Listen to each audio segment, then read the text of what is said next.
vamos a empezar, o vamos a continuar, mejor dicho, nuestra serie en el Evangelio de Marcos. La semana anterior hemos visto el capítulo 6 hasta el versículo 13 y nos salteamos hasta el 30.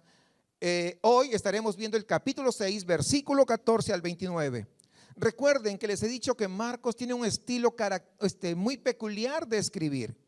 Es que como que narra historias en forma de sándwich. Está narrando una cosa, luego hace como una pausa, introduce allí, ¿verdad? Algo y luego termina. En este caso, Marcos estaba narrando sobre los discípulos. ¿Recuerdan? Es lo que estuvimos viendo. Sobre los discípulos, cómo el Señor los envía a los discípulos y dentro hace como una pausa y viene esta narración. Y esta semana es como el interior del sándwich. Y vamos a hablar sobre la muerte de Juan el Bautista. Y el título es Martirizados por Cristo. Entonces yo creo que usted, que le pasamos hace 2 semanas una liga para que viera una película documental, ¿se acuerda? Tiene mucho de relevancia con lo que vamos a hablar el día de hoy. Dicho esto, vamos a la lectura de la palabra. Marcos capítulo 6, versículo 14 al 29. El rey Herodes se enteró de esto. Cuando dice se enteró de esto, está indicando que se enteró de que los discípulos habían salido a evangelizar, porque es lo que estaban haciendo. Pues el nombre de Jesús se había hecho famoso. ¿Por qué? Porque los discípulos, recuerden, habían ido en el nombre de Jesús. No iban en su nombre, iban en el nombre de Jesús. Por eso es que se había hecho famoso. Les estoy ahí un poquito explicando para poder comprender esta parte. Algunos decían, Juan el Bautista ha resucitado y por eso tiene poder para realizar milagros. Otros decían, es Elías. Otros, en fin, afirmaban, es un profeta como los de antes. Pero cuando Herodes oyó esto, exclamó, Juan, al que yo mandé que le cortaran la cabeza, ha resucitado. En efecto, Herodes mismo había mandado que arrestaran a Juan y que lo encadenaran en la cárcel. Herodes se había casado con Herodías, esposa de Felipe, su hermano. Y Juan le había estado diciendo a Herodes, la ley te prohíbe tener a la esposa de tu hermano. Por eso Herodías le guardaba rencor a Juan y deseaba matarlo, pero no había logrado hacerlo, ya que Herodes temía a Juan y lo protegía, pues sabía que era un hombre justo y santo. Cuando Herodes oía a Juan, se quedaba muy desconcertado, pero lo escuchaba con gusto. Por fin se presentó la oportunidad. En su cumpleaños, Herodes dio un banquete a sus altos oficiales, a los comandantes militares y a los notables de Galilea. La hija de Herodías entró en el banquete y bailó, y esto agradó a Herodes y a los invitados. Pídeme lo que quieras y te lo daré, le dijo el rey a la muchacha. Y le prometió bajo juramento, te daré cualquier cosa que me pidas, aun cuando sea la mitad de mi reino. Ella salió a preguntarle a su madre, ¿qué debo pedir? La cabeza de Juan, contestó. Enseguida se fue corriendo la muchacha a presentarle al rey su petición. Quiero que ahora mismo me des en una bandeja la cabeza de Juan el Bautista. El rey se quedó angustiado, pero a causa de sus juramentos y en atención a los invitados, no quiso desairarla. Así que enseguida envió a un verdugo con la orden de llevarle la cabeza de Juan. El hombre fue, decapitó a Juan en la cárcel y volvió con la cabeza en una bandeja. Se la entregó a la muchacha y ella se la dio a su madre. Al enterarse de esto, los discípulos de Juan fueron a recoger el cuerpo y le dieron sepultura. Oremos al Señor. Amado Padre, nos dirigimos a usted en el nombre de Jesús. Señor, te suplicamos que puedas hablarnos a cada uno de nosotros en el poder de tu Espíritu Santo. Sensibiliza nuestro corazón de tal manera que podamos nosotros percibir lo que tú quieres, Señor, enseñarnos. Señor, ayúdanos a poder comprender y tener claridad sobre lo que tú demandas de cada uno de nosotros. Pero sobre todo, obra en nuestro corazón de tal forma que podamos estar dispuestos a poder, si es necesario, pasar lo que pasó Juan. Señor, ayúdanos a serte fieles, no importando, Señor, las situaciones, las circunstancias, las enfermedades, vicisitudes, las burlas o lo que tengamos que enfrentar, sino que seamos fiel a ti, porque tú eres lo más hermoso, la perla de gran precio.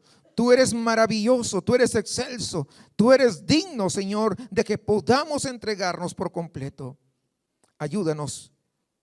Te pedimos esto en Cristo Jesús. Amén. Juan el Bautista, hermanos, que es mencionado aquí, es la primera persona que murió por la causa de Cristo. Y yo digo primero porque muchos otros siguieron los pasos también de Juan el Bautista. La persecución de los cristianos, hermanos, ha sido una realidad a lo largo de toda la historia de la iglesia y continúa hasta el día de hoy. Cuando nosotros leemos el libro de los mártires de Foxy, vamos a ver que emperador tras emperador, gobiernos han matado y han asesinado a muchísima gente. Nina Shee escribió en su libro sobre la persecución cristiana lo siguiente. Es un libro que se llama En el foso de los leones y quiero leerlo porque me parece relevante. Y ella se refiere a los cristianos estadounidenses, pero apliquémoslo acá también a nosotros, a los cristianos en México. Ella dice: millones de cristianos estadounidenses oran en sus iglesias cada semana, ajenos al hecho de que los cristianos en muchas partes del mundo sufren torturas brutales, arrestos, encarcelamientos e incluso la muerte. Sus hogares y sus comunidades son arrasadas por completo por la única razón de que son cristianos. La impactante historia no contada de nuestro tiempo es que más cristianos han muerto en el siglo presente simplemente por ser cristianos que en los primeros 19 siglos después del nacimiento de Cristo. Hermanos, aunque morir por Cristo puede parecer una idea descabellada acá en México en el siglo XXI que estamos viviendo, sin embargo, déjeme decirle que esta es una realidad para muchos cristianos en todo el mundo. Quisiera leerle algunos de los titulares recientes que han acontecido. Por ejemplo, dice: Estado Islámico mata 40 cristianos en África. Iglesia es bombardeada durante el bautismo que estaban realizando en la República del Congo, 70 víctimas. En Corea del Norte la policía detuvo a familias cristianas y todos fueron asesinados. En Nigeria las iglesias son incendiadas todos los fines de semana. Cristianos pakistaníes asesinados por extremistas musulmanes. Y podríamos seguir la lista. Estas son algunas noticias recientes No son hace 100 años, hace 50, no, son más recientes. Y esas son solamente las historias que pues conocemos. La persecución de cristianos, hermanos, es común, es global y además es severa. Por supuesto, la pregunta que surge cuando nosotros leemos relatos de cristianos que se enfrentan a una persecución muy severa puede ser: ¿podría yo hacer eso? ¿O podrías tú morir por Cristo? ¿Estás seguro que tú lo podrías hacer? ¿Estás dispuesto a pagar el precio final de ser cristiano? Bueno, Juan el Bautista lo hizo. Y creo que Dios nos llama a todos los cristianos a estar listos si se presentara la ocasión. Recuerde la historia de Juan el Bautista, está intercalado entre los versículos que hablan sobre la misión que Dios había delegado en los 12, es decir, de ir y evangelizar, de predicar las buenas nuevas, y en medio pone la historia de Juan el Bautista. Porque en el versículo 30, que es la otra etapa del sándwich, vamos a llamarlo así, habla de que los discípulos vinieron a informarle lo que ellos habían estado haciendo. Y yo creo que Dios inspiró a Marcos justamente a hacerlo de esta manera para poder comunicarnos a nosotros qué tan serio es este llamado a nuestra misión de parte de Dios. Que nosotros también deberíamos esperar persecución. A veces, es que yo no hablo porque pues a mí me echan carro, entonces mejor no. No, es que yo voy a mi trabajo, pero a la hora de comer, yo antes oraba, ahora no lo hago porque pues se burlan de mí mis compañeros. ¿Es en serio? ¿Es en serio que con eso te agüitas? No, es que mejor vale llevar la fiesta en paz y entonces no hay que decir nada, aunque sabemos que nuestra familia y nuestras amistades van camino al infierno. No somos capaces de abrir nuestra boca. ¿Por qué? Porque nos han dicho que no hablemos ni de religión ni de política. Qué triste, ¿no? Para empezar, quiero que sepa usted, cuando se predique el evangelio debemos esperar que la gente muchas veces esté confundida acerca de quién es Jesús. Y eso lo hemos notado en esta semana que pasó, porque la pregunta que les hacían a todas las personas es: ¿quién es Jesús para ti? Y muchos estaban confundidos, la gran mayoría desde luego. La gente, hermanos, en los días de Juan ciertamente estaba confundida, y eso lo vemos en los capítulos 14 al 16. Vuelvo a decirles, el contexto de estos versículos es la misión de los 12 que iban predicando a Cristo, expulsando demonios, sanando enfermos. Y ahí es donde viene este pasaje. Versículo 14 al 16. Voy a volver a leer para poder comprender y tener claridad. Yo quiero suplicarles que estén atentos para que puedan desarrollar la ilación de lo que voy a exponer y nos pueda quedar bastante claro. Miren esto: el rey Herodes, dice, se enteró de esto, pues el nombre de Jesús se había hecho famoso. Algunos decían: Juan el Bautista ha resucitado y por eso tiene poder para realizar milagros. Otros decían: es Elías. Otros, en fin, afirmaban: es un profeta como los de antes. Pero cuando Herodes oyó esto, exclamó: Juan, al que yo mandé que le cortaran la cabeza, ¿ha resucitado? Hermanos, debe comprender esto, que el rey Herodes aquí en Marcos capítulo 6 no es el mismo rey Herodes que mencionan las escrituras cuando nació Jesús. No, son dos Herodes diferentes. Uno, cuando nació Jesús, habla del rey Herodes, ¿recuerdan ustedes? Ese es Herodes el Grande y gobernó pues sobre todo Palestina. Aquí en Marcos 6 se refiere no a Herodes el Grande, sino a Herodes Antipas, que fue uno de los hijos de Herodes el Grande. No es el mismo. Antipas solamente gobernó sobre Galilea y al este del Jordán, nada más, por lo cual pues su extensión de gobierno era mucho más pequeña que su padre. Así que cuando los discípulos de Jesús partieron a esa misión, eran 12 discípulos, iban de dos en dos. ¿Eran cuánto? 6 parejas, ¿cierto? 6 parejas de discípulos que partían en 6 direcciones diferentes y cubrían, por lo tanto, varios pueblos de toda esa región. ¿De qué predicaban? De Jesús. Y bajo su autoridad, la autoridad de Jesús es que expulsaban demonios, es que sanaban enfermos, y por lo tanto el nombre de Jesús era proclamado una y otra vez, y eso estaba causando cierto revuelo en toda esa área. Pero la gente estaba confundida en cuanto a quién era Jesús. Algunos pensaban que era Juan el Bautista, que había resucitado de entre los muertos.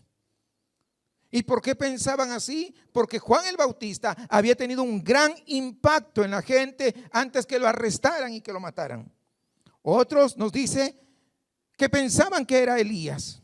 Elías, como sabemos, había hecho muchos milagros en el Antiguo Testamento. Y el libro de Malaquías habla de que Elías iba a regresar algún día. Y otros pensaron que Jesús tal vez era un nuevo profeta, como los profetas que iban apareciendo anteriormente. Cuando Herodes se entera de los milagros de Jesús y todo lo que la gente decía, él se decidió por la teoría número 1. Él estaba convencido de que Jesús de alguna manera era Juan el Bautista, que había regresado de entre los muertos. Ahora bien, Herodes fue quien arrestó a Juan y además quien lo hizo decapitar. Por lo tanto, podría tratarse del remordimiento de su conciencia, como diciendo, ojalá que aquel que mandé decapitar, ojalá que haya resucitado para no sentirme tan culpable, ¿verdad? Pero el punto principal que quiero que veamos en estos versículos es que la gente estaba confundida, hermanos. Ellos sabían que Jesús era alguien importante, pero no sabían por qué. Sabían que él tenía que ver algo con Dios, pero no tenían ni la menor idea de su identidad. Y yo creo que el día de hoy muchos también andan confundidos. No saben exactamente quién es Jesús. No tienen ni siquiera una idea clara de por qué vino y qué ha hecho. Y entonces esa es parte de nuestra misión. Nosotros necesitamos decirle a toda la gente quién es Jesús. ¿Quién es Jesús? Él es el Hijo eterno de Dios que dejó el cielo y vino a la tierra como hombre. Pero también necesitamos decirle a la gente ¿para qué vino? Vino a buscar y salvar a los perdidos como tú y como yo, que estábamos nosotros separados de Dios a causa de nuestros pecados. Pero también necesitamos decirle a la gente lo que Él ha hecho. ¿Qué hizo? Pues murió en la cruz para pagar el castigo de nuestros pecados, para que nosotros podamos ser perdonados y volver a establecer una relación con Dios. La gente desconoce eso. Cuando vas en misión, para poder hablar a la gente acerca de Jesús, debes esperar entonces que la gente se confunda, que la gente diga que cree en Jesús, pero que no es el Jesús que tú crees, que no es el Jesús de la Biblia, sino muchas veces es un Jesús que se han hecho en su imaginación. Yo conozco a Jesús porque Él me curó. ¿En serio? Yo conozco a Jesús porque me levanto. Ah, qué bien. Hay muchos que no conocen a Jesús y se levantan. Hay muchos que no conocen a Jesús y también se sanan. Hermanos, algunos no lo van a entender. Para algunos les va a resultar difícil de creer. Y otros, ¿saben qué va a pasar? Se van a resistir. Y lo hemos visto esta semana. Van a resistir. El Hijo de Dios haciéndose hombre y muriendo por los pecadores. Eso es maravilloso, hermanos. Es asombroso. Y entonces puedes o deberías esperar que la gente esté confundida. O sea, no te sorprenda cuando la gente está confundida. Y cuando tomas una posición por Cristo, también debes esperar, ¿sabes qué cosa? Ser perseguido por confrontar el pecado. Y eso es lo que le pasó a Juan. Miren versículos 17 al 20, vamos a ver.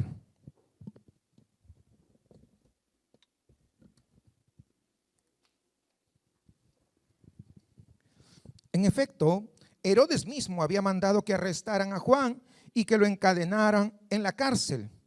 Herodes se había casado con Herodías, esposa de Felipe su hermano, y Juan le había estado diciendo a Herodes: la ley te prohíbe tener a la esposa de tu hermano.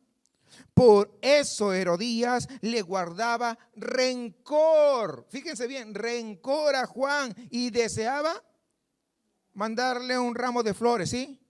No, matarlo. Deseaba matarlo, pero no había logrado hacerlo, ya que Herodes temía a Juan y lo protegía, pues sabía que era un hombre justo y santo. Cuando Herodes oía a Juan, se quedaba muy desconcertado, pero lo escuchaba con gusto. Hermanos, fíjense esto. La razón por la que Herodes arrestó a Juan fue porque Juan lo había confrontado acerca del pecado que había en su vida.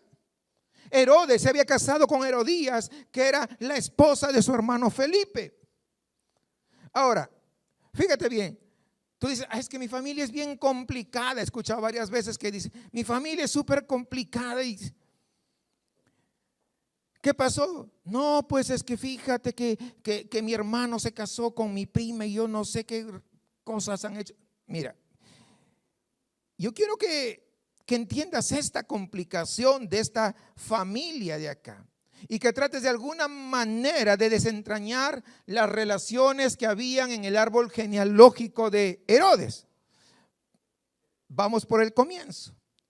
Herodes el Grande, que es el papá que estuvo gobernando cuando nació Jesús, tuvo 10 esposas, para que entiendas esto. Dos de esas esposas tenían el mismo nombre, Mariamne. Ese era el nombre de 2 de sus esposas. Estas 10 esposas pues tuvieron varios hijos, muchos de los cuales de estos hijos, ¿cómo creen que se llamaban? Herodes. O sea, varios de sus hijos. Y esos múltiples hijos que tenían, ¿verdad? Que había tenido Herodes, tenían la costumbre de casarse ¿entre quién? Entre familias. No voy a explicar todo de todos los hijos, pero sí quiero explicarles de las personas más relevantes de esta historia. Ya he dicho que Herodes Antipas era uno de los hijos de Herodes el Grande. Herodes el Grande tuvo otros 2 hijos de la misma esposa, Aristóbulo y Felipe, y Antipas. O sea, los 3 eran de la misma mamá. Entonces, los 3 eran hermanos: Aristóbulo, Felipe y Antipas. Herodes Antipas. Pero estoy diciendo Antipas para diferenciarlo. ¿Ok? Aristóbulo tenía una hija llamada Herodías, que se casó con su hermano Felipe. Es decir, la sobrina se casó con el tío. ¿Ya van entendiendo? Imagínense. Qué tremendo, ¿no? La sobrina con el tío. Ya está complicándose. No te preocupes, todavía se pone peor. A continuación, Herodes Antipas se enamoró de Herodías, que en ese momento Herodías era tanto su sobrina como su cuñada de Antipas, ¿sí o no? ¿Sí me van comprendiendo? Pero a la vez era sobrina y era cuñada. ¿Qué hizo Herodes Antipas? Se divorció de la esposa y convenció a Herodías para que se divorciara de Felipe, y luego Herodes Antipas y Herodías se casaron. Entonces Herodías se divorció de un tío para casarse con el otro tío. ¿Sí están viendo la complicación de esta situación? Entonces aquí es donde Juan el Bautista se metió en problemas, ¿Por qué? Porque Juan el Bautista había predicado un mensaje de arrepentimiento y llamó a Herodes al arrepentimiento. Un acto de valentía, porque Herodes había cometido adulterio al casarse con la mujer de su hermano. Y Juan no se anduvo con rodeos. Juan el Bautista le dijo a Herodes: no te es lícito tener a la mujer de tu hermano. Y esa declaración es lo que indignó a Herodes y arrestó a Juan, pero enfureció más a Herodías, de modo que quiso que Juan fuese condenado a muerte. En el momento, pues Herodes tenía cierta simpatía a Juan, también tenía cierto temor porque sabía que Juan era justo y pues lo protegía. Así que a Herodes les gustaba de alguna manera escuchar a Juan, aunque no siempre él entendía lo que Juan le decía. Pero Herodías, la mujer con la que se había casado, pues ¿saben qué? Quería ver muerto a Juan y seguía guardando, poniéndole más piedritas al corazón, porque quería verlo muerto. Y aquí es, hermanos, donde el evangelio se pone ofensivo para la gente. Porque no puedes decirle a la gente que necesitan a Jesús como su Salvador sin antes hablarle también sobre su pecado. Es imposible.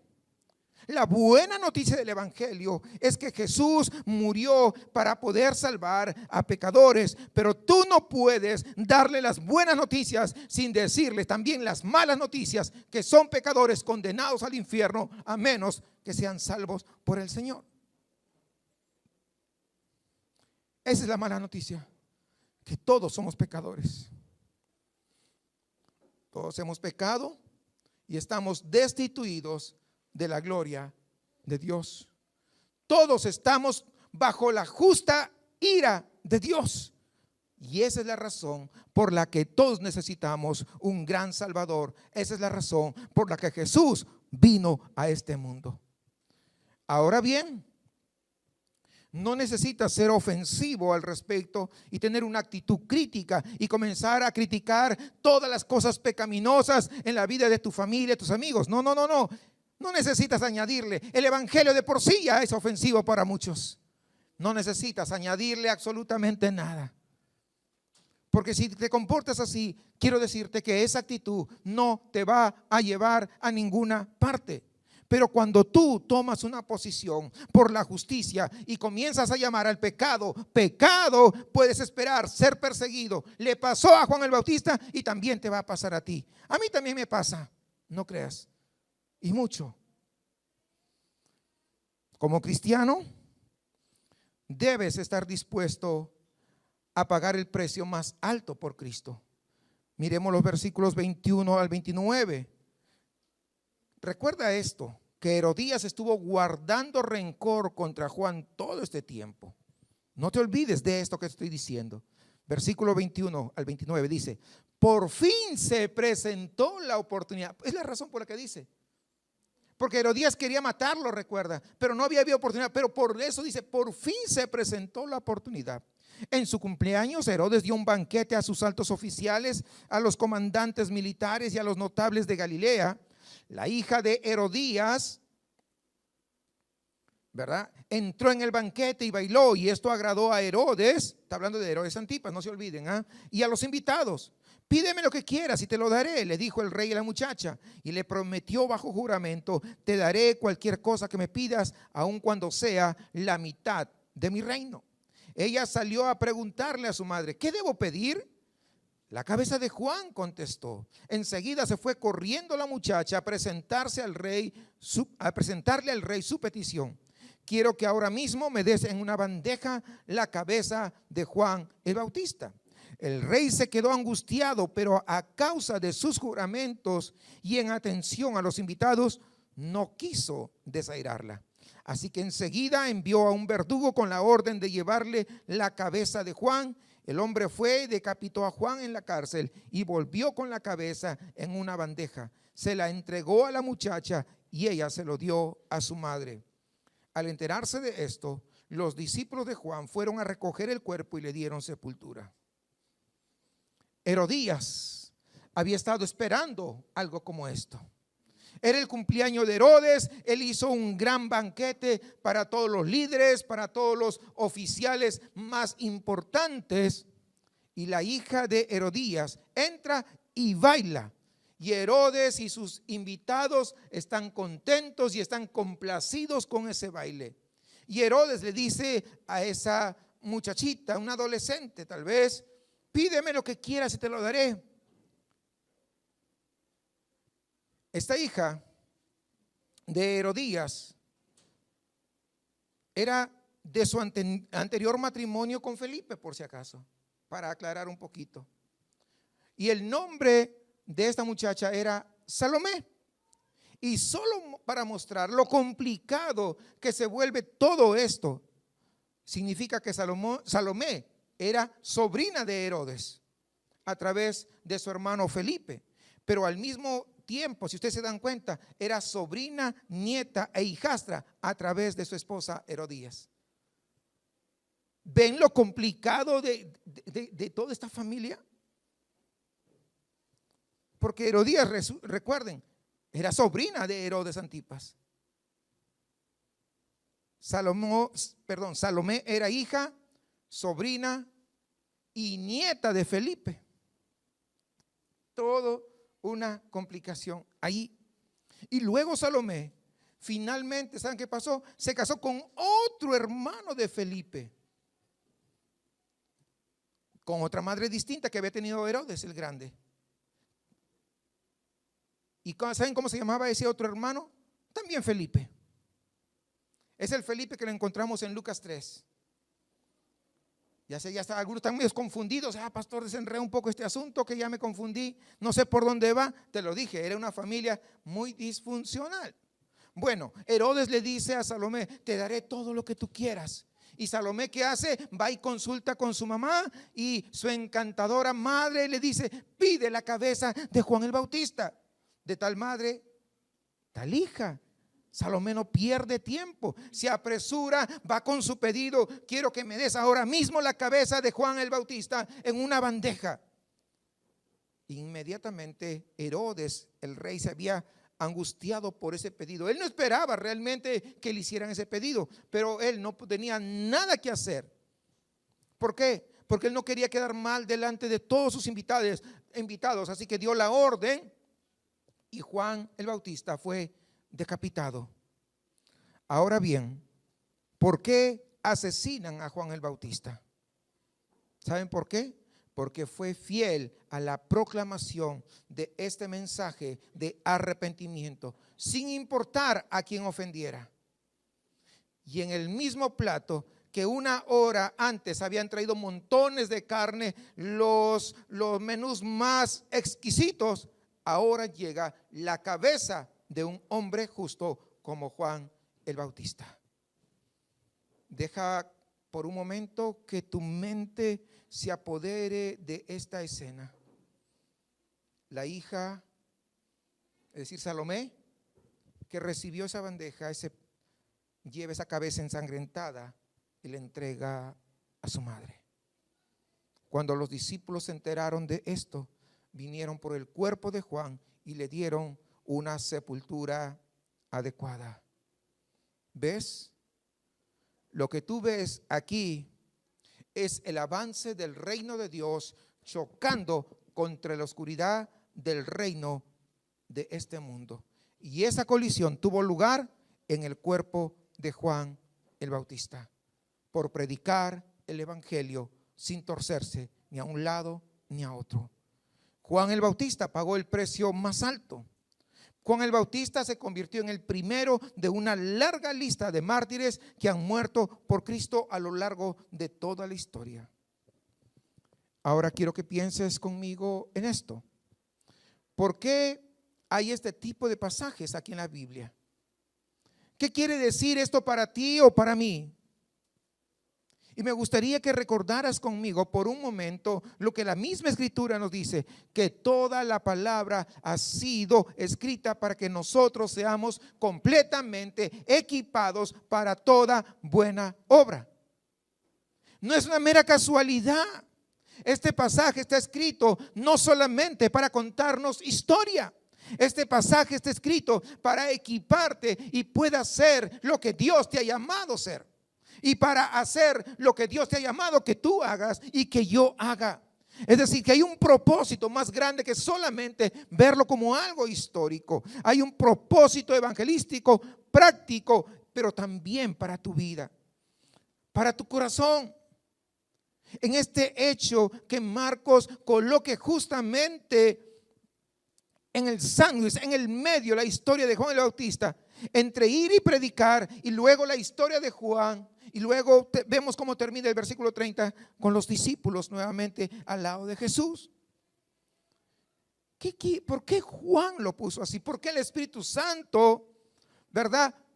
Porque recuerden que todos escribieron, pero inspirados por el Espíritu Santo. ¿Por qué el Espíritu Santo inspiró para que Marcos lo escribiera así?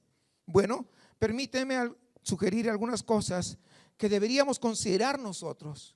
En primer lugar, hermanos, deberíamos ser advertidos de nuevo de lo seductor y lo destructivo que es el pecado, porque es la razón que llevó a Herodes Antipas a unirse, a casarse con Herodías, el pecado. ¿O no? Por supuesto, por supuesto. Hermanos, el poder es intoxicante y muchas veces puede distorsionar los deseos del corazón. El orgullo es algo sumamente peligroso. Los arrebatos de ira que te llevan a hacer cosas que nunca de repente deberías pensar en hacer. Ay, es que yo soy así, me tienes que comprender. No, no, no. Necesitamos regresar al Evangelio. ¿Por qué Herodes se enamora de Herodías? Porque la vio atractiva. La lujuria lo sedujo.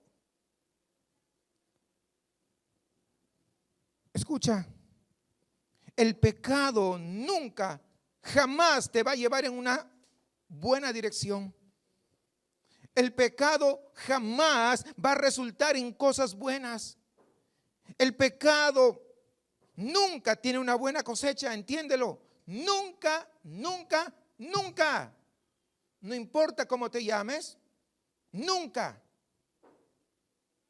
El Espíritu Santo muchas veces te está llamando la atención que eso es pecado y te haces el loco, que haces el que no entendiste. Ten cuidado.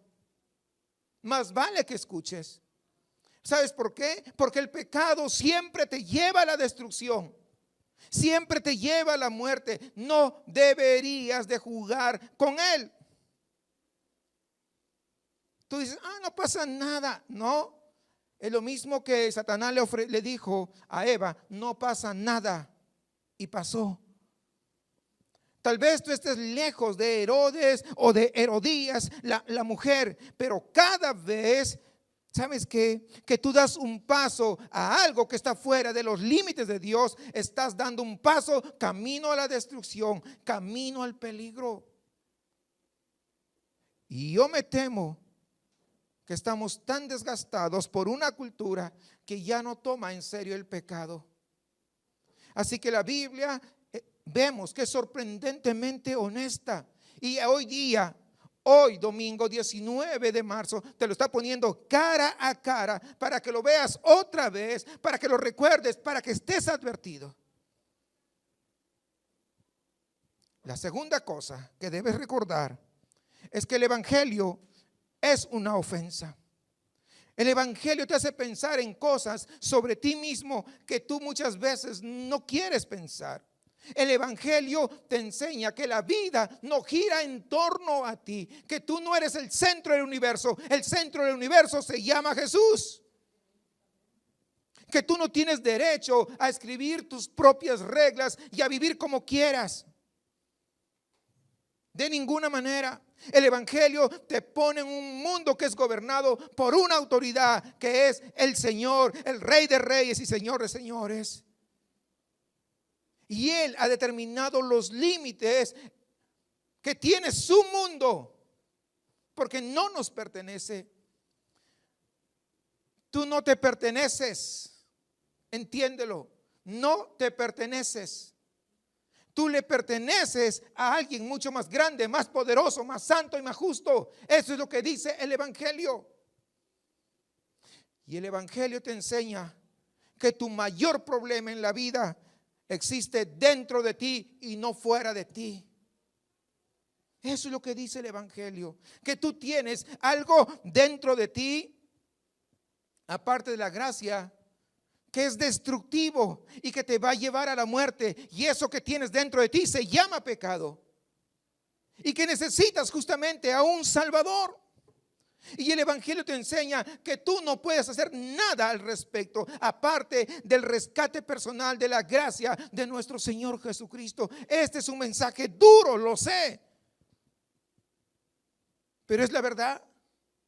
Muchos de nosotros, aunque tal vez hemos abrazado el Evangelio, todavía tenemos dificultades para creer que el Evangelio nos define y que el Evangelio es el que nos da identidad, y no las cosas, y no las redes sociales, y no la música, y no los artistas. Nadie, mucho menos los políticos.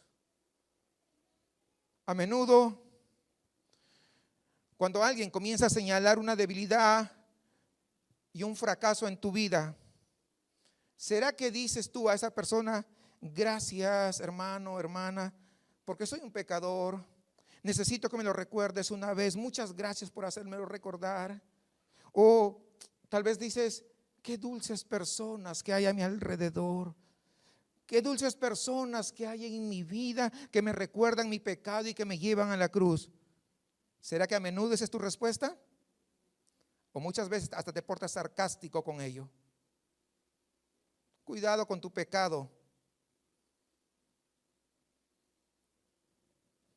A menudo tu respuesta es que salir en tu defensa y argumentar a tu favor. Es que yo soy así y nadie me va a cambiar. No conoces a Cristo entonces. Es que mi papá es así y yo por eso salí así. Venimos de familia. No, es que yo soy de Monterrey, no, y así nosotros. Olvida de todos tus argumentos tontos. ¿Sabe qué es tonto? Que no te quieres dar cuenta de una gran verdad. No es un insulto en sí mismo, sino que estamos cegados a esa gran realidad. ¿Y te das cuenta? Es la razón por que el Evangelio te ofende. Porque lo que estoy hablando es del Evangelio, es sacar a relucir todo lo que hay. Y ya no te crees más que nadie. Al contrario, somos expuestos. Y es lo que hemos visto de manera particular en nuestra comunidad misional. Una y otra vez somos expuestos al Evangelio. Una y otra vez. Yo todavía batallo en esto, todavía batallo en aquello. ¿Y para qué? Para orar unos por otros. ¿Y qué? ¿Y llevarnos a dónde? A la cruz de Cristo. No hay otro lugar, hermanos. No hay otro lugar donde podamos nosotros descansar. ¿Entiende? No hay más lugar. Porque si no, estamos poniendo no solamente máscaras y máscaras. Tenemos que correr solamente a la cruz de Cristo una y otra vez y otra vez y otra vez y otra vez.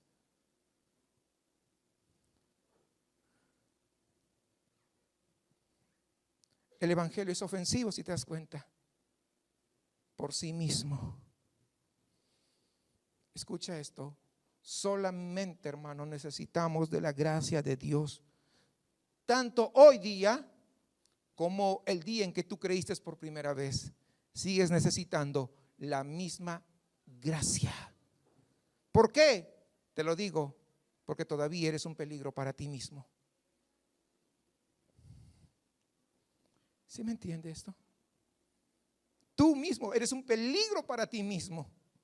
Por eso necesitas de esa gracia. Porque si no, seguirás siendo un peligro mientras el pecado siga viviendo dentro de ti. Y eso sabemos que no se va a acabar hoy ni mañana, sino cuando ya partamos de este mundo y estemos de repente a la presencia del Señor, o que el Señor venga por nosotros hasta ahí. Por eso que necesitamos la gracia. No, que hoy día no tengo ganas. ¿Es en serio? Me pregunto. Por eso que a veces yo hasta digo, ¿es en serio que no tienes ganas?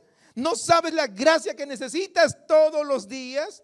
A cada instante. ¿Se dan cuenta cómo es ofensivo muchas veces el Evangelio? con nuestros corazones tan rebeldes que son. La tercera cosa que este pasaje nos enseña, hermanos, es la soberanía de Dios. Este movimiento del reino y su colisión con el reino de las tinieblas, pues no es una sorpresa para Dios. Está profetizado a lo largo de toda la Biblia, ¿sí o no, hermanos? Ustedes lo saben. O sea, esto a Dios no le agarró por sorpresa, de ninguna manera. La vida de este hombre justo llamado Juan el Bautista fue ordenado por Dios, fue ordenado para que él preparara el camino para que Cristo viniera. Eso está en la Biblia. Lo hemos leído muchas veces. Fue ordenado para que él hablara este mensaje que era tan ofensivo, pero que a la vez era tan necesario. Por lo tanto, Dios no se escandaliza por este momento que tocó pasar. Y tienes que recordar, hermano, hermana, que las cosas en tu vida que a ti se sorprenden, no le sorprenden a Dios. De ninguna manera. Él sabe todas las cosas, Él planea todas las cosas y su dominio gobierna sobre todo.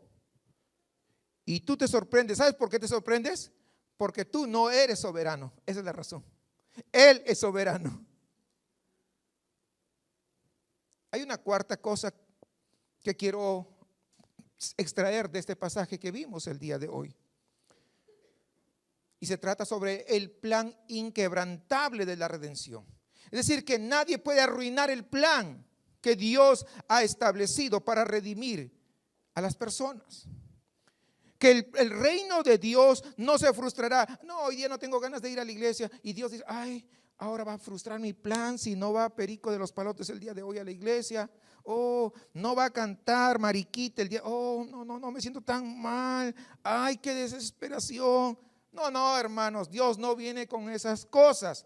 Dios sigue en su trono de gloria. Amén.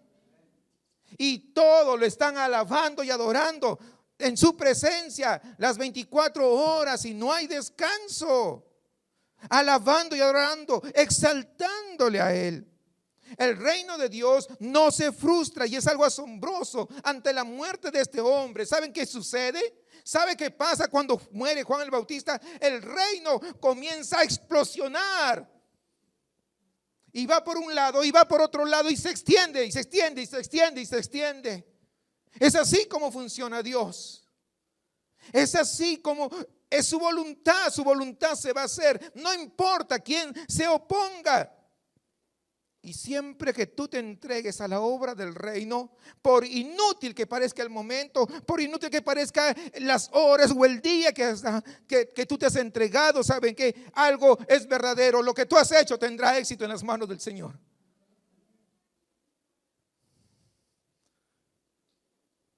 Un par de cosas más, permítame, ya estoy sobre el final. Este pasaje que vemos aquí realmente prefigura la cruz de Jesucristo. ¿Por qué? Porque Juan el Bautista, hermanos, preparó el camino, anticipó el camino de otro justo que sería llevado a la muerte. La muerte de un criminal por otro líder que ustedes saben quién es, ¿verdad? Él sabía, aquel que lo mandó crucificar, él sabía que Jesús era inocente. Él sabía que él era justo. Jesús no moriría por sus propios crímenes, por sus propios pecados. Él murió por tus pecados y por mis pecados, hermanos. Y en su muerte está esa promesa de perdón y de vida eterna. Por eso necesitamos correr a la cruz y nada más. Nada más. Un teólogo alemán muy conocido, Dietrich Bonhoeffer, escribió una vez: cuando Cristo llama a un hombre, le pide que venga y que muera. Si lo entendemos, ¿verdad? Ese está en su libro El costo del discipulado, está en la página 99. Cuando Cristo llama a un hombre, le pide que venga y que muera. Ciertamente, Cristo te llama a morir a ti mismo y al pecado, pero eventualmente también te va a llamar a morir físicamente y a dar tu vida por Cristo. Y yo supongo que es en ese momento, cuando eres llamado a dar tu vida, es que tú descubres lo que realmente eres. ¿Eres o no eres?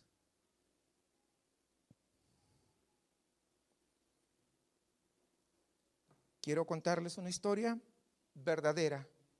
Ocurrió en el Perú en la época del terrorismo. En las serranías del Perú. En esos tiempos estaba Sendero Luminoso y el movimiento MRTA, Movimiento Revolucionario Túpac Amaru. Pero lo que voy a contar era de Sendero Luminoso. Llegó un domingo, como el día de hoy, a la iglesia. Era una iglesia relativamente pequeña, en la serranía del Perú. Venían muy armados, todos venían con fusiles. Eran unos 20 guerrilleros. En la puerta se pararon y dijeron: somos de Sendero Luminoso, el comunismo es el opio del pueblo. Eso es lo que dicen justamente los comunistas. Por eso que yo creo que no debería haber un cristiano que sea comunista o izquierdista. Es algo ilógico, no tiene sentido que lo sea, pero ese es otro asunto. Pero vamos, ellos dijeron: somos del partido, somos de Sendero Luminoso. Por lo tanto, ¿quién es el pastor y quiénes son los líderes? ¿Quiénes son los cristianos? Quiero que se pongan de pie y pasen al frente. El pastor pasó al frente y un anciano que era diácono de la iglesia también se puso de pie y también pasó al frente juntamente con el pastor. Ustedes ya saben quiénes somos. No nos gustan los evangélicos, los vamos a matar. Así que tienen la oportunidad, le dijo el que estaba a cargo de toda esa patrulla de senderistas, de terroristas. Tienen la oportunidad. Son cristianos, se quedan, y si usted renuncia a Cristo ahora mismo, usted puede salir por esa puerta. Casi toda la iglesia se salió. Solamente quedó el pastor con ese anciano.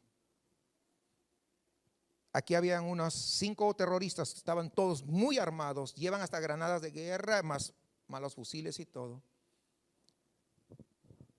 Y en eso el que estaba ahí, el jefe, se acerca donde está el pastor y hace una señal al que se quedó en la puerta. Y en ese momento se escucha afuera. Y le dice el terrorista al pastor, le dice: ¿escuchaste lo que ha pasado? Sí, le dije. ¿Sabes qué pasó? No, no sé. Le dice: hemos matado a todos los que están afuera por cobardes. No son dignos de ser llamados cristianos. Nosotros sabemos que no tenemos la verdad, pero estamos dispuestos a entregar nuestra vida por nuestra ideología. Y ustedes, ¿cómo es posible que no quieran entregar su propia vida? ¿Sabes qué? Búscate a otros cristianos que estén dispuestos a entregar su vida por la causa en la que ustedes creen. Hermanos, no siempre fue así. Al contrario, muchas veces han matado a los cristianos, pero esta fue estoy contándoles una excepción. Esto no me lo contaron así, un cuento, no. Esta es una realidad, hermanos, de lo que vivimos allá. Entonces, quiero terminar con la pregunta que comenzamos. ¿Estás dispuesto a morir por Cristo? ¿Estás seguro que lo podrías hacer? Creo que tal vez la gran mayoría de nosotros ahora mismo no pueda saberlo con certeza, a menos que nos pongan en esa situación. Pero creo que puedes hacerte una buena idea al observar tu obediencia a Cristo ahora. ¿Estás viviendo una vida de obediencia a Cristo? ¿Has renunciado a otras cosas por Jesús? Porque honestamente, si tú nunca has renunciado a las cosas pequeñas por Cristo, ¿cómo estarás dispuesto a pagar el precio final? Creo que ya tenemos una idea. Y yo puedo ver acá que sé que hay varios que sí han muerto a esas cosas pequeñas y que con la ayuda de Dios, sobre todo, cuando se presente, estarán dispuestos a hacerlo. Puedo estar seguro. Karen Watson era una misionera en Irak. Fue asesinada el 15 de marzo del año 2004. Ella sabía del peligro al que estaba yendo y escribió una carta mucho antes de morir. Y después que la mataron, se encontró esta carta en un sobre y que decía: abrir en caso de muerte. Y quisiera leerles lo que esta misionera escribió. Y dice: querido pastor Phil y pastor Roger, solo deberías abrir esto en caso de yo morir. Cuando Dios llama, no hay arrepentimientos. Siempre he abierto mi corazón con ustedes lo más posible lo más que me fue posible, pero también abrí mi corazón para las naciones. No fui llamada a un lugar, fui llamada a Él, a Cristo. Obedecer era mi objetivo, sufrir era lo esperado, su gloria mi recompensa, su gloria mi gran recompensa. El corazón misionero se preocupa más de lo que algunos creen prudente, arriesga más de lo que algunos creen que es seguro, sueña más de lo que algunos consideran práctico, espera más de lo que algunos creen que es posible.